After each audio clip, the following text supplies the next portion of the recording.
God, that was painful. Absolutely painful. About as painful as it could possibly be. I don't think that I have the words. I don't think I'm an articulate enough man to actually do justice to quite how awful that was. I don't think there's a worse way to lose. I don't think there's a worse team to lose to. I don't think the circumstances could have been worse. Everything about today has been horrific, and that will live long in the memory. I honestly think losing like that is worse than absolutely getting battered. I think it's worse than losing 5-0. At least when you lose 5-0, you can be gone. You can turn the telly over. You can be in the pub. You can already be at the station. You can be gone. That was almost scripted to be as grim as it could be. There isn't a world in which that could have been worse. Do you know why? Every single Chelsea fan was believing. Every single Chelsea fan, whether you were in that away end, whether you're in that upper tier, whether you're in the lower tier, whether you were watching in this country, whether you were watching anywhere in the world, every single Chelsea fan was glued to it with an optimism that was so misplaced, but we couldn't let go. It's the hope that kills you, and that hope killed us. And do you know why? If it had been 3-0 at that point, I've turned over, man. I'm watching Emmerdale Farm. There is no way that I witnessed Havertz do that. And I would have given almost anything to have not witnessed Havertz do that. If Chelsea are 3-0 down at that point, the away end is empty. Nobody witnesses that. We were all there. We were all clinging on. We were all dreaming. And on some level, we were all still believing. And that is why whoever is the architect of today's pain is some sort of masochist.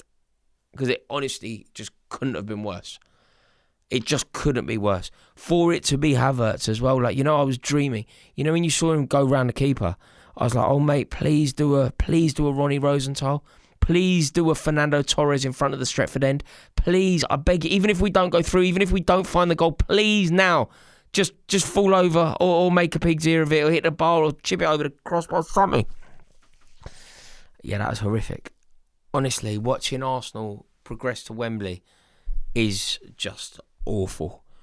Awful. And do you know the worst thing about it? Arsenal are the best team in the country.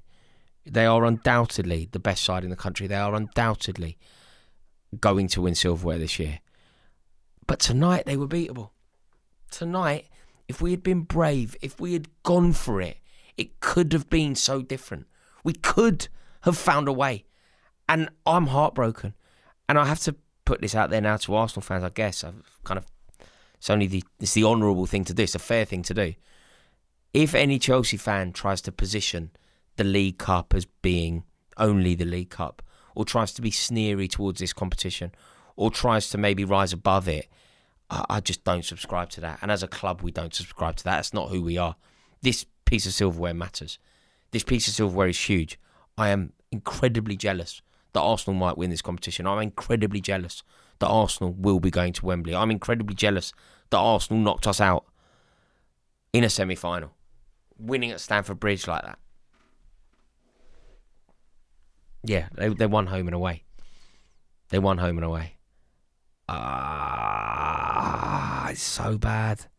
It's so bad. And do you know what is just so bad about it? This possibly sets them up for greatness. Like, do you know what we had an opportunity to do? We had an opportunity to put a spanner in their works. We had an opportunity to make people start doubting them. We had an opportunity to maybe show the world that they aren't quite as good as everyone thinks. We had an opportunity to show everyone this is how you beat them. You go to the Emirates and win. We could have had an impact on other teams beating them. We could have had an impact on them doubting themselves. If Chelsea had turned up today, gone for the jugular, beat them 2-0. Knocked them out in a semi-final, what impact does that have on them in the Champions League? Maybe a negative one. What impact does that have on them in the Premier League? Maybe a negative one. It certainly means that they aren't going to do 4 trophies. I mean, they're not going to do that anyway, and I know Arsenal fans aren't even talking about that. But at the moment, they're fighting a war on 4 fronts. We could have taken them out of one and had an impact on the other 3. And instead of that, we were pitiful. Like, I'm actually shocked. I'm a bit numb from our perspective, because whilst I do concede that Arsenal are excellent, I don't think they were excellent tonight. Arsenal fans, you'll have to comment. You'll have to let me know if you think I'm wrong here. but I wasn't that impressed. Like, I think Martin Zubimendi is an excellent player, probably the best signing of the summer, but I didn't think he was excellent tonight. Victor Gyökeres, I don't think he was particularly good tonight. Noni Madueke was busy, he tried, but he certainly didn't have his best game in an Arsenal shirt. I don't think that Arsenal's back line even looks quite as resilient as it usually does. And yet, despite all of that, despite the fact that it's fair to say, in my opinion, that Arsenal were there for the taking, we didn't want to take them. And that's why I'm flabbergasted. That's why I'm left scratching my head. That's why I'm left almost questioning the identity of the club, because that isn't who we are. We almost chose to be valiant losers. It's like we opted in for the result that suited Arsenal and us. It was like, look, how can you be happy and us look good? It's like we went there with the mentality that QPR would have gone there with. We didn't go there to bully Arsenal. We didn't go there to set the pace. We didn't go there to ask questions. We didn't go there to go for the jugular. We went there to not lose, which isn't good enough when you're already lost at home. You can't go there not to lose when you're already losing. And it doesn't make sense, Arsenal are better than us, fine. But we've got World Cup winners in our team. We've got Euro winners in our team. We're all Club World Cup champions. We are winners. We are capable. And some of the best players on the pitch are Chelsea players. Esteval, Caicedo, Cole Palmer, Enzo Fernandez playing really well. Get them all on the pitch. Go for it. We have seen worse Chelsea teams than this beat better Arsenal teams than this. In history. You can go and you can upset the odds. You can go and you can make a claim. You can go and you can make a statement. It's like Arsenal have kind of... I don't think they've done it to everyone, but they've got it over us at the moment. It's 10 occasions that we haven't beaten them. Even when we weren't very good and they were winning doubles, they had nothing like this over us. I remember going to Highbury when I was a kid in this competition and we beat them 5-0. Gianluca Vialli scored a hat-trick. I remember he scored at least a couple in front of the North Bank away. I was in the clock end, at the other end. That Arsenal team were better than us. But we took the game to them. What have we done?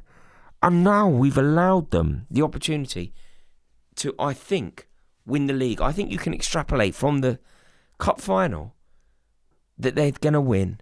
That if they beat Man City, if Arteta beats Guardiola at Wembley to win silverware, it will set the tone, it will set the pace, it will set the tempo, it will set everything in motion for Arsenal.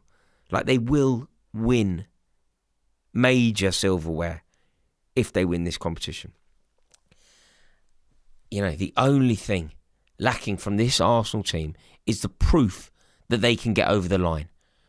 We could have had an impact on that. We could have made that line feel further away. We could have launched them out of this competition. And we didn't.